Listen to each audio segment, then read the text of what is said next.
ఆంధ్రప్రదేశ్ ప్రభుత్వం సంచలన నిర్ణయం తీసుకున్నట్టుగా తెలుస్తోంది. ఆంధ్రప్రదేశ్ రాష్ట్రంలోని వివిధ జిల్లాల పేర్ల మార్పు, అదేవిధంగా వాటి యొక్క సరిహద్దులు మార్చేందుకు సిద్ధమవుతున్నట్టుగా తెలుస్తోంది. కొత్త జిల్లాల ఏర్పాటు, పేర్ల మార్పు పైన ప్రజల నుంచి చాలా విజ్ఞప్తులు వచ్చాయి. ఈ మేరకు ప్రభుత్వం ఒక కమిటీని నియమించింది.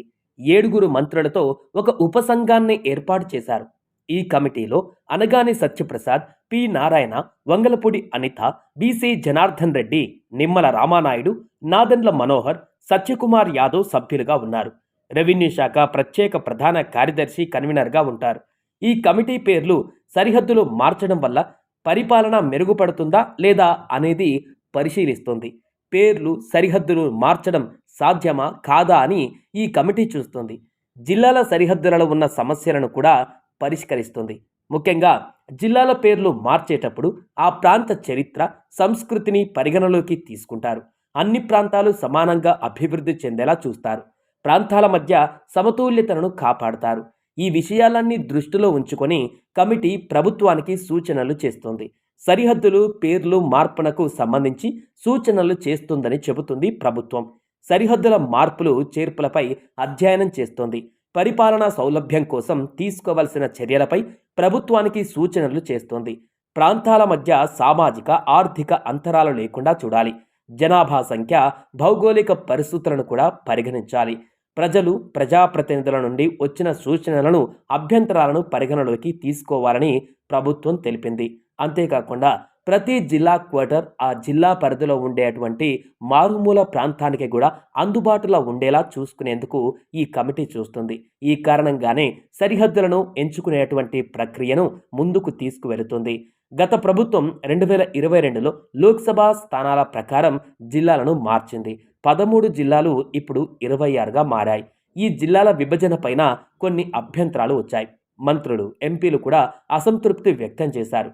దాదాపు 80,000 ఫిర్యాదులు వచ్చాయి. కూటమి అధికారంలోకి రావడంతో ప్రజలు మళ్లీ ఫిర్యాదులు చేస్తున్నారు. జిల్లాల పేర్లు, సరిహద్దులు, రెవెన్యూ డివిజన్లు, మండలాల సరిహద్దులు మార్చాలని కోరుతున్నారు. ఇప్పుడు కూటమి ప్రభుత్వం ఈ అంశంపైన దృష్టి పెట్టింది. ప్రజల నుంచి వచ్చినటువంటి ఫిర్యాదులను తాజాగా స్వీకరిస్తుంది. దీంతో ఆంధ్రప్రదేశ్ ప్రభుత్వం జిల్లాల పేర్లు, సరిహద్దులు మార్చేందుకు సిద్ధమైందని ఒక స్పష్టమైనటువంటి ఇండికేషన్ ప్రజలకు ఇచ్చింది. అయితే ఈ కమిటీ నిర్ణయం ప్రకారమే ప్రభుత్వం తీసుకునే నిర్ణయాలు కూడా ఆధారపడి ఉంటాయి. ప్రజల నుంచి వచ్చిన విజ్ఞప్తుల మేరకు 7 మంత్రులతో ఈ ఉపసంఘం ఏర్పాటు కావడం కూడా ప్రజల యొక్క అభిష్టం మేరకే ముందుకు వెళ్తున్నామనే సందేశాన్ని కూడా ఇచ్చింది.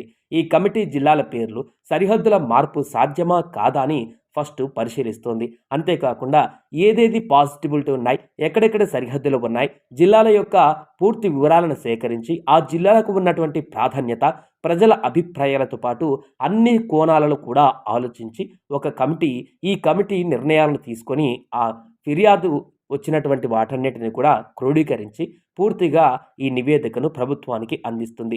అంతేకాకుండా పరిపాలన సౌలభ్యం కోసం తీసుకోవాల్సిన చర్యలపైన కూడా ప్రభుత్వానికి సూచనలు చేస్తుంది. అంటే జిల్లా హెడ్ క్వార్టర్స్లో ఉన్నటువంటి పరిపాలన విభాగాలను ప్రతి మారుమూల ప్రాంతాలకు అందజేసేందుకు గాను అన్ని ప్రాంతాలకు అనుగుణమైనటువంటి ప్రదేశాన్ని ఎంచుకునేటువంటి విధంగా సూచనలు చేసే అవకాశం ఉంది. గత ప్రభుత్వం చేసిన జిల్లాల విభజన పైన వచ్చిన ఫిర్యాదులను కూడా ఈ కమిటీ పరిశీలిస్తోంది.